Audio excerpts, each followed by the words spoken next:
I'm a nerd, and I'm pretty proud of it. Absolute least comfortable. Hang on a second, wait a minute. There's no Ryan Kinnell from RK Outpost. Ryan, you're called Adam Nee. That's who you are, is it? It looks like Ryan Kinnell.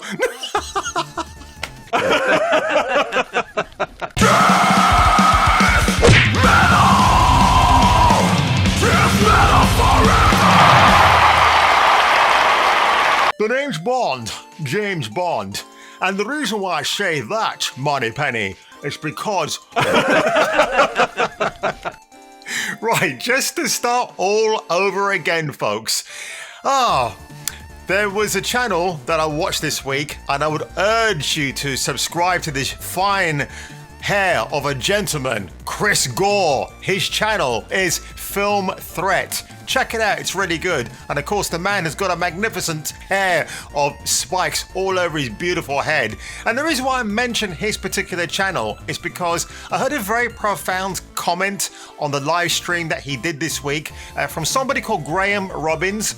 And Graham said that as nerds growing up, and that would include you and me in that statement, we were oppressed. We were oppressed by the jocks at school and maybe in the lower sixth form at college because we liked all the good stuff. They were too dumb to understand. Remember, the jocks you probably encountered at your school had great sneakers, great bodies, great girlfriends, got laid way before we did.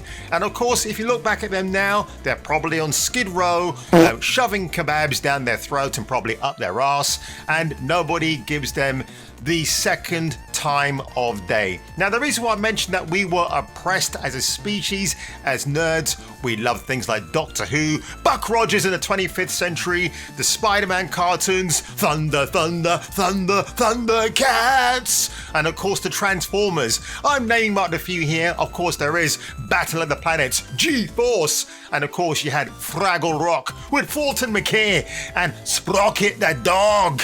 And the reason why I mention all of that, because Graham highlighted in his comments, is that now we as the nerds are being accused of being bigots, racists, phobes, and every other kind of insult under the sun because we are opposing the progressive changes to the IPs we grew up with and things that we've loved in the last 10 or 15 years.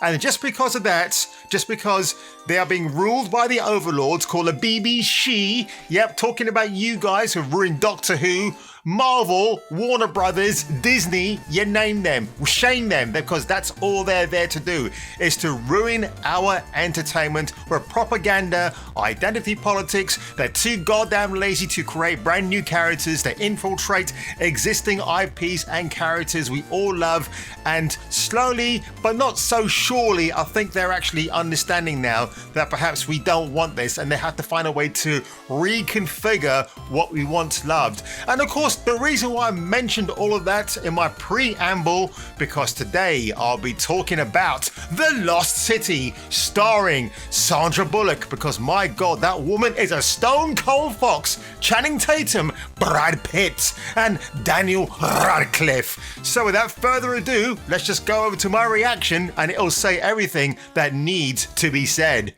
A few moments later. It was Daniel Radcliffe. He's a brilliant actor. Much more interesting things are happening behind me right now, I feel like. Oh shit. Women do not exist to be nice on the eyes for you. Wrong! Hits all those notes, but it's also genuinely very funny. Honestly, I thought we were going to CGI most of this stuff. Is this Brad Pitt? Yeah, there he is. Brad Pitt. Who? He showed up and was so game, bulked up for it, did all these stunts. Oh, he bulked up, damn. You ready, Sage? I'm getting you out of here. Amazing journey of many puzzle pieces needing to come together to make a film that you want to see in the theaters. It's such an adventure. We just gotta take a little shortcut through the jungle and we're good. Jungles eat people like us. In the Lost City, the difficulties that we had to overcome were Jumpsuit. Are you okay? Jumpsuit. Jumpsuit. I'm paying attention. Mounted.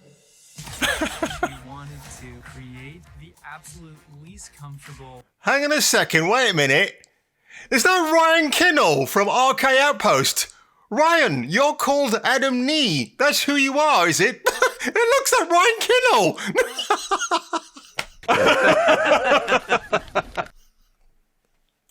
Least comfortable thing to choose to wear, especially on a jungle adventure.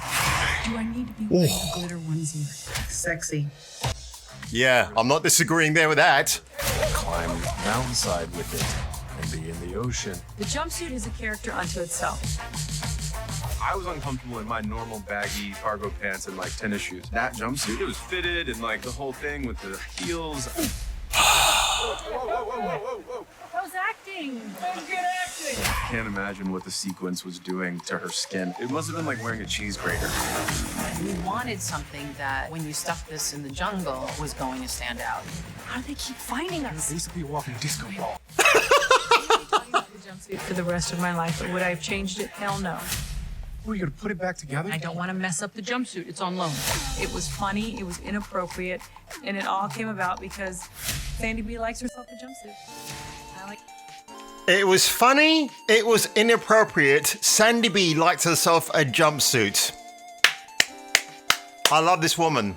I've always been a Sandra Bullock fan, and just to hear her say those comments, wow. There is some sanity, folks, in Hollywood, and it's Sandra Bullock in that disco ball of a jumpsuit. The woman is 57 years old. I mean, she's a smoking hot chick, and she won't mind me saying that at all.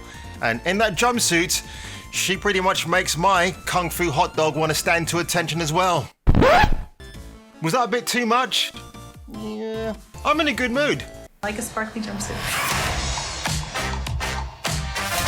Hey, you know what? I think. Oh, wait a minute! Look at the rating here. PG-13, violence, some bloody images, some what's that sugar style material? Oh, suggestive sugar style, suggestive material, partial nudity. That's probably going to be Channing Tatum and Brad, and some language. And yeah, it's coming out on March the 25th in America. I think we're getting it in April, and I was supposed to go to a unlimited screening with Cineworld, but the caveat is you've got to be a Cineworld member to get that. So I've just kind of thought, oh, maybe I might go for a trial run, then try and see this before we get it much later on. But you know what? When I saw the trailer for this, it didn't look woke to me. There's nothing about it, no red flags.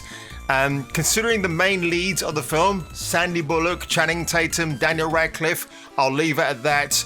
I want to be drawn in. I want to see a good old-fashioned comedy I used to watch back in the 80s and the 90s, and maybe the early part of the noughties before 2014, before the whole world decided to go into meltdown mode and try and course correct IPs that we've enjoyed, genres that we've enjoyed years and years before. Sandra Bullock, 57, and she wants to wear a pink disco ball of a jumpsuit because she wants to feel sexy. She wants to look sexy. And I'm telling you, Sandra Bullock, you don't need to try love. You still got it. And that's all I have to say on that one. So folks, if you enjoyed my little reaction today, was it a bit pervy? Yeah. Do I apologize? Hell no, because that's what I'm all about here on my channel. Do leave a like. Do subscribe. And if I were you, check me out on my next video.